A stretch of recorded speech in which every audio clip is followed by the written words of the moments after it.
Hi. வீட்டு வேலை எல்லாத்தையுமே முடிச்சுட்டு அப்படிக்கா பின்னாடி வந்து மாடெல்லாம் பார்க்கலாம். சரி, மாடு இருக்கிற இடத்தெல்லாம் க்ளீன் பண்ணலான்னு வந்தேன். பார்த்தா எல்லாமே ரொம்ப க்ளீனாகவே இருந்தது. ஸோ ரொம்ப பெருக்கிற அளவுக்குலாம் குப்பைங்க ரொம்ப கிடையாது. ஸோ மேலோட இருக்கிறத மட்டும் எடுத்து வச்சுட்டு ஈவினிங்காக பெருக்கலான்னு விட்டுட்டேன். அதுக்கப்புறமேட்டு நான் ஒன்றும் புதுசாலாம் சேனல் ஆரம்பிக்கல.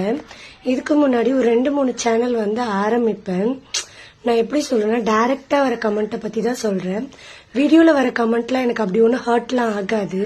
டைரக்டா இப்ப நம்மள பாக்குறவங்க இந்த வீடியோஸை பாக்குறாங்கன்னா ஒரு மாதிரி கிண்டலும் கேலியுமா பேசுற மாதிரியே எனக்கு ஃபீல் ஆகும்.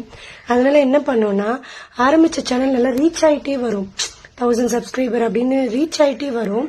அந்த டைம்ல இந்த கமெண்ட்ஸ்க்கெல்லாம் பயந்துக்கிட்டு அப்படி ஸ்டாப் பண்ணிடுவேன். இந்த வாட்டி ஒரு கான்பிடென்டா இருக்க, மூஞ்சில காரியே துப்புனாலும் தொடச்சு போட்டுட்டு நான் செய்யறது கரெக்ட், நான் செய்வேன் அப்படின்னு சொல்லி ரொம்ப கான்பிடென்டா இருக்கேன்.